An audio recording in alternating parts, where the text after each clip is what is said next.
বাংলাদেশে যখন নির্বাচনী ট্রেন চলতে শুরু করলো, ঠিক তখনই হঠাৎ একটি বজ্রাঘাত জুলাই আন্দোলনের অত্যন্ত পরিচিত ইনকিলাব মঞ্চের মুখপাত্র শরীফ ওসমান হাদিকে হত্যা চেষ্টা, এটা কিন্তু অনেক পুরনো ষড়যন্ত্রের একটি জাল মনে হচ্ছে। প্রিয় সাংবাদিক বন্ধুরা, দীর্ঘ 1.5 যুগ বাংলাদেশে একমাত্র বিএনপি এবং তার সর্ববৃহৎ অঙ্গ সংগঠন জাতীয়তাবাদী যুবদল ও অন্যান্য অঙ্গ সংগঠন রাজপথে থেকেই মঈনুদ্দিন ফখরুদ্দিনের দেশ বিক্রির ষড়যন্ত্রের প্রতিবাদ এবং ফ্যাসিস্ট হাসিনা বিরোধী আন্দোলনে সার্বক্ষণিক মাঠে ছিল।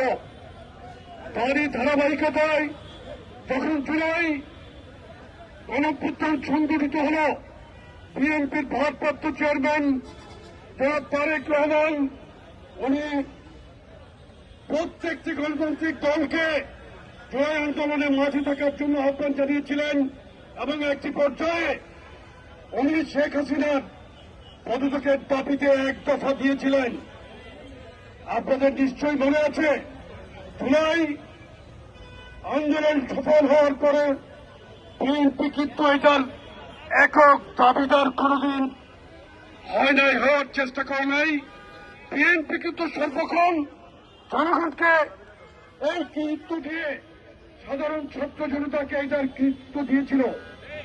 আজকের এই তাৎক্ষণিক প্রতিবাদ মিছিল উপস্থিত আছেন বাংলাদেশ জাতীয়তাবাদী যুবদলের সংগ্রামী সাধারণ সম্পাদক, এই যে ঢাকা বিশ্ববিদ্যালয় থেকে বেড়ে ওঠা মেধাবী নেতৃত্ব সাবেক ছাত্রতা নুর ইসলাম গ্রহণ, উপস্থিত আছেন ঢাকা মহানগর দক্ষিণ যুবদলের সংগ্রামী আহ্বায়ক খন্দকার এনামুল হক, ঢাকা মহানগর উত্তর যুবদলের সংগ্রামী আহ্বায়ক শরীফুদ্দিন জুয়েল, ঢাকা মহানগর দক্ষিণ যুবদলের সংগ্রামী সদস্য সচিব রবি ইসলাম নয়ন, ঢাকা মহানগর উত্তর যুবদলের সংগ্রামী সদস্য সচিব সাজ্জাদুল মিরাজ, সাবেক ছাত্রনেতা যুবদল কেন্দ্রীয় সংগ্রামী সম্পাদক কামরুজ্জামান জুয়েল সহ উপস্থিত নেতৃবৃন্দ, আমি আপনাদেরকে একটি কথা স্মরণ করিয়ে দিতে চাই। বাংলাদেশের নির্বাচনী ট্রেন যখন চলতে শুরু করল, তখন ষড়যন্ত্র এবং বারুদের গন্ধ কিন্তু একাকার হয়ে গেল। আমরা কি এই বাংলাদেশ চেয়েছিলাম? আমরা তো এই বাংলাদেশ চাই নাই। জনাব তারেক রহমান বলেছিলেন, পরাজিতরা যদি বিজয়ীদের হাতে নিরাপদ থাকে, সেটাই বিজয়ের আনন্দ। আমরা কিন্তু বাংলাদেশে এই গণঅভ্যুত্থানের পর থেকেই কিন্তু বাংলাদেশে আমরা এমনভাবে রাজনীতি করছি, মানবিক রাজনীতি করছি, মানবতার রাজনীতি করছি। আমরা কিন্তু মাঠ ছাড়ি নাই। এই যে সন্ত্রাসের বিরুদ্ধে কিন্তু যুবদল রাজপথেই থেকে মোকাবেলা করবে। রাজনীতিকে আমরা, অপরাজনীতিকে আমরা সংগ্রামের রাজনীতি দিয়ে মোকাবেলা করব। দিনে দুপুরে একজন সংসদ সদস্য প্রার্থীর উপর হামলা হল, দিনের আলোতে আমি পুলিশ প্রশাসনের কাছে এটার জবাব চাই। এই হাতির হত্যা চেষ্টার, এই অপচেষ্টাকে পুলিশ প্রশাসনের সর্বোচ্চ পদে যিনি আছেন, আমি আইজিপি কাছে এটার ব্যাখ্যা চাই। এখনো পর্যন্ত কেন একটি আসামিও গ্রেপ্তার করতে পারলেন না আপনি? এই পদে থাকার সম্পূর্ণ অধিকার আপনি হারিয়ে ফেলেছেন।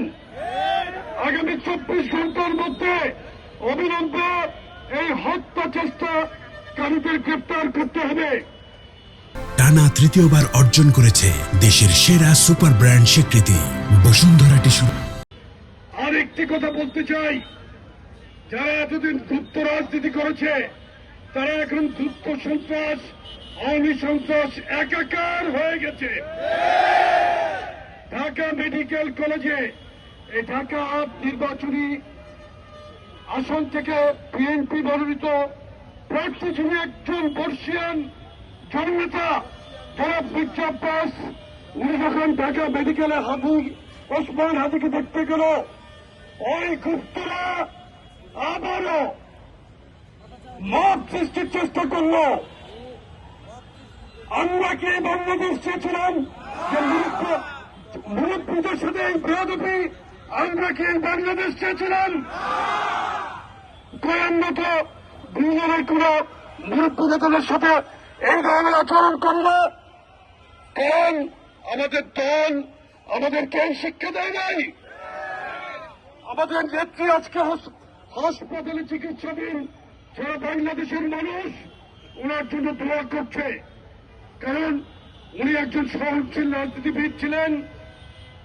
উনি গণতন্ত্রের জন্য লড়াই করেছেন। আজকে উনি হাসপাতালে চিকিৎসাধীন। আমরা বাংলাদেশের মানুষকে ধন্যবাদ দিয়েছি, কৃতজ্ঞতা জানিয়েছি। মহান আল্লাহর কাছে আমরা শুকরিয়া আদায় করেছি। প্রতিনিয়ত আমরা দেশ নেত্রীর সুস্থতার জন্য দোয়া করছি। ঠিক এই মুহূর্তে আরেকজন সহযোদ্ধা যিনি রাজপথে একজন উচ্চকিত একজন সচ্চা বিপ্লবী, আমার সেই বিপ্লবী ভাইয়ের রক্ত জন্য এখন পর্যন্ত পুলিশ এবং এই পুলিশ প্রশাসন একজন সন্ত্রাসীকেও ধরতে পারল না। আজকে আমি মনে করি সকল রাজনীতিবিদ অরক্ষিত হয়ে গেছে। কিছুদিন পূর্বে মিরপুরে আমাদের যুবদলের একজন নেতাকে হত্যা করা হল। পল্লবীতে গোলাম কিবরিয়াকে, আরো কে কখন বুলেটের টার্গেটে আছে আমরা কেউ জানি না। আমরা এমন বাংলাদেশ চাই না। আমরা চাই এই আমাদের আরেক সংসদ সদস্য প্রার্থীকে চট্টগ্রামে গুলি করা হয়েছিল এরশাদুল্লাহকে। আমরা সকল হত্যার অপচেষ্টাকারীদের অবিলম্বে গ্রেপ্তারের দাবি জানাই। আমরা আর কোন রক্তপাত দেখতে চাই না। আমরা গুপ্ত রাজনীতি করে নাই। সারা জীবন আমরা জনসাধারণের সাথে মিশে রাজনীতি করেছি, জেল কেটেছি, অত্যাচারিত হয়েছি, পরিবার নিয়ে পালিয়েছি, তারপরেও রাজপথ চালি নাই। আমরা রাজপথ থেকে বেড়ে ওঠা শহীদ রাষ্ট্রপতি জিয়াউর রহমানের আদর্শের সৈনিক, যিনি এই বাংলাদেশকে ভালোবাসে নিজের পরিবারকে বিপদে রেখেও স্বাধীনতার যুদ্ধের ঘোষণা দিয়েছিলেন, রণাঙ্গন থেকে যুদ্ধ করেছিলেন। আমরা দেশহীন ভাষায় বলতে চাই, কোন গুপ্তঘাতক গুপ্ত সন্ত্রাসীরা বাংলাদেশের নির্বাচনকে বন্ধ করতে পারবে না।